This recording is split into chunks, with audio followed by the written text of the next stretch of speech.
राधे राधे। आज है पौष मास के शुक्ल पक्ष की एकादशी। तो चलिए जानते हैं इसकी व्रत कथा। और पौष मास के शुक्ल पक्ष की इस एकादशी का व्रत निसंतान को भी सुंदर पुत्र प्रदान करने में समर्थ है। तो संतान प्राप्ति और उनकी रक्षा एवं प्रगति के लिए प्रत्येक नर नारी को यह व्रत अवश्य ही करना चाहिए। और आज सुदर्शन चक्रधारी भगवान विष्णु की पूजा की जाती है। भगवान श्री कृष्ण द्वारा अब तक कहे गए वृतांत को सुनने के बाद में धर्मराज युधिष्ठिर ने आगे पूछा कि हे गोविंद, अब आप कृपा करके यह बताइए कि पौष शुक्ला एकादशी का क्या नाम है और इसके व्रत की विधि क्या है और कौन से देवता की पूजा की जाती है।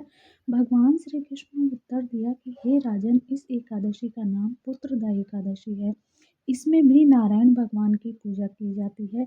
इस चर और अचर संसार में पुत्रदा एकादशी के व्रत के समान कोई और दूसरा व्रत नहीं है। इसके पुण्य से मनुष्य तपस्वी, विद्वान और लक्ष्मीवान होता है। इसकी मैं कथा सुनाता हूँ, तुम ध्यान पूर्वक सुनना। भद्रावती नगरी में सुकेतुमान नाम का एक राजा राज्य करता था। उसके कोई पुत्र नहीं था। उसकी स्त्री का नाम सेव्या था। वह संतानहीन होने के कारण सदैव चिंतित रहा करती थी। पुत्रहीन राजा के पिता रो रो कर पिंड लेते थे और सोचा करते थे कि इसके बाद हमको कौन पिंड देगा। राजा पुत्र न होने के कारण हर समय दुखी रहता था। उसे बंधु बांधव, धन, हाथी घोड़े, राज्य तथा वैभव आदि सभी अर्थहीन प्रतीत होते थे। राजा सदैव यही विचार करता रहता था कि मेरे मरने के बाद मुझको कौन पिंडदान करेगा। बिना पुत्रों के पितरों और देवताओं का ऋण कैसे चुकेगा। जिस घर में पुत्र ना हो उसमें तो सदैव अंधेरा ही रहता है। इसलिए मुझे पुत्र की उत्पत्ति के लिए प्रयत्न करना चाहिए। जिस मनुष्य ने पुत्र का मुख देखा है वो तो धन्य है। उसको इस लोक में यश और परलोक में शांति मिलती है, अर्थात उसके दोनों लोक सुधर जाते हैं। पूर्व जन्म के कर्म से ही इस जन्म में पुत्र धन आदि प्राप्त होते हैं। राजा इसी प्रकार रात दिन सोचा करता और चिंतित रहता।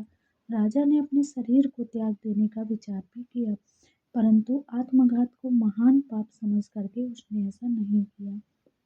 एक दिन राजा अपने घोड़े पर चढ़कर वन को चल दिया और पक्षियों व वृक्षों को देखने लगा। उसने देखा कि वन में मृग, व्याघ्र, सुअर, सिंह, बंदर आदि अपने बच्चों के साथ भ्रमण कर रहे हैं। हाथी अपने बच्चों और हथनियों के साथ घूम रहे हैं। वन में कहीं गीदड़ अपने कर्कश स्वर में बोल रहे हैं, कहीं उल्लू चीख रहे हैं। वन के इन दृश्यों को देख करके राजा को अपने पुत्रहीन होने का दुख और अधिक पीड़ा देने लगा। इसी उदासी और सोच विचार में दोपहर हो गई। अब वह विचारने लगा कि मैंने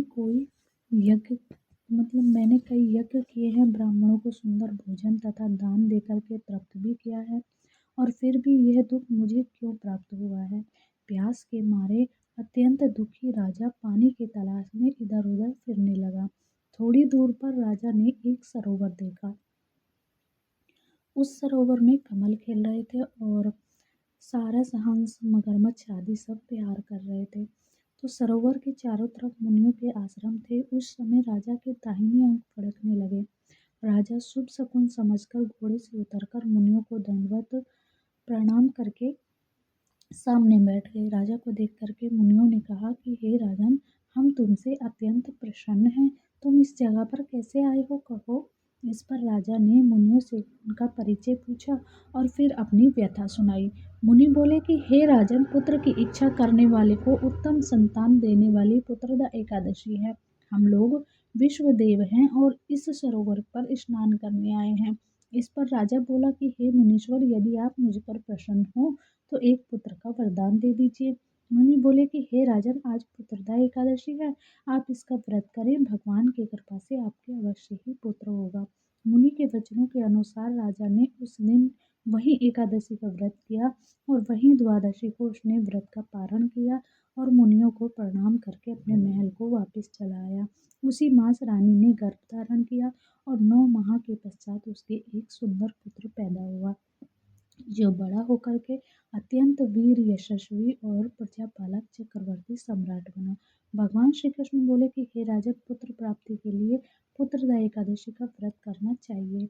इस व्रत के करने वाले यशस्वी और पितृभक्त पुत्र हो पाते हैं। इसके महात्मा का श्रवण करने मात्र से ही मनुष्य सुंदर संतान और मोक्ष को प्राप्त करता है।